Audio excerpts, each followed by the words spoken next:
All right, let's dive in. Today we're not going to talk about a problem. We're going to explore a process. We're getting under the hood of one of the most incredible systems in the human body, a true marvel of biological engineering. This is all about the biology of vitality, and our mission today is to find and understand the master switch that controls it all. So let's just cut right to the chase. What is the biological ignition switch for an erection? I mean, really, what flips that switch? Because if you can understand that one mechanism, you can understand the entire system, both when it's firing on all cylinders and, what's happening when it starts to sputter. First things first, we really need to appreciate the sheer elegance of this whole design. We're not talking about a simple mechanical event here. An erection is an incredibly complex neurovascular process. It's a perfectly timed sequence that the body runs, and honestly, it's an engineering marvel. Okay, let's walk through the actual blueprint. It all kicks off with a stimulus. Could be mental, could be physical. That trigger sends a signal down the nerves, which then release these key chemical messengers. Now these messengers, they have one main job. Tell the arteries to chill out, relax, and widen. That's step 3. The floodgates open, and blood rushes in. But here's the really brilliant part. Step 4. As the blood flows in, it physically squashes the veins shut, trapping the blood inside.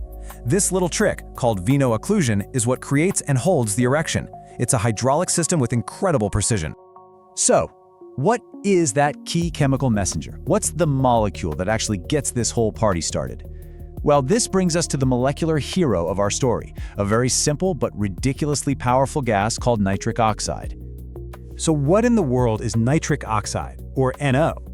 It's basically a signaling molecule. Think of it as the body's text message service.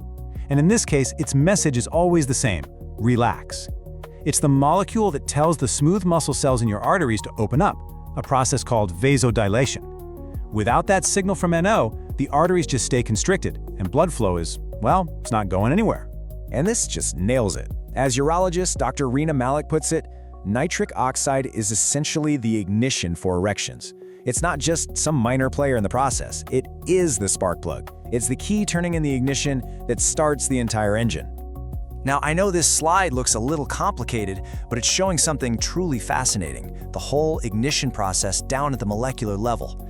Let's just focus on the left side for a second, the optimal Young system. It's a beautiful chain of command. See, the endothelial cells, that's the delicate lining of your blood vessels, they act like a little factory. They take a raw material, L-Arginine, and use an enzyme to turn it into nitric oxide. That NO then tells the muscle cells to make another messenger, cGMP, and it's cGMP that gives the final order, relax. The muscle relaxes, blood flows in, and boom, that is the system working perfectly. But what happens when this elegant system starts to falter? It's so important to reframe how we think about this. This isn't a personal failure, it's a biological system error. The machinery is complex, and just like any machine, sometimes the signals get crossed or the parts get worn down over time. So, let's put it side by side. Here's the difference between a system that's firing on all cylinders and one that's got a system error. On the left, everything's great. You've got tons of nitric oxide, healthy endothelial cells, relaxed muscle, and amazing blood flow. But on the right, during a system error, your nitric oxide levels are down because the factory, that endothelium, is damaged. And that directly leads to muscles that won't relax and blood flow that's restricted. It's a pretty clear cause and effect relationship. Okay, back to our diagram. Let's look at the right side now. This is the system error pathway. And the main villains here? Two things: oxidative stress and inflammation. These guys are like thugs that directly attack and damage the endothelial cells. When that factory gets damaged, it can't produce enough nitric oxide. The ignition fails to spark, and the whole cascade just stops right before it even gets going. And this is how it becomes a vicious cycle. Things like aging, high blood pressure, diabetes, smoking, they all crank up oxidative stress and inflammation. This in turn damages the endothelium, which, remember, is our nitric oxide factory. A damaged factory means less NO. Less NO means less cGMP.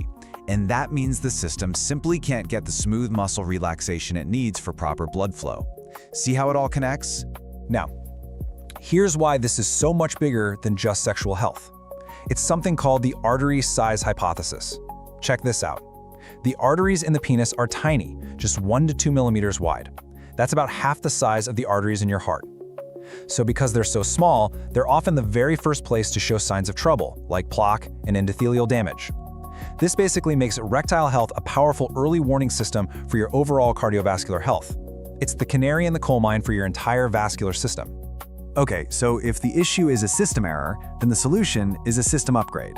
We're not looking for a band-aid here. We're talking about biological protocols that actually support and improve the body's natural machinery. Let's start with the fuel for nitric oxide. The raw ingredient is an amino acid called L-Arginine, so you might think, perfect, I'll just take some L-Arginine, but there's a catch. When you take it orally, your gut and your liver break most of it down before your body can even use it. It's not very efficient. The smarter protocol is to use L-Citrulline. Think of L-Citrulline as a protected delivery vehicle. Your body absorbs it, it bypasses that breakdown in the gut, and then your kidneys convert it directly into L-Arginine, giving your NO factory a much bigger, more reliable supply of fuel. And this is exactly what that smarter pathway looks like. You can see the L-citrulline getting absorbed, then the kidneys do their magic, converting it to L-arginine and delivering it right to the endothelial cells where it's needed most. It's just a way more efficient supply chain for the nitric oxide factory. And just to put this in perspective, one of the best natural sources of L-citrulline is watermelon. But how much would you need?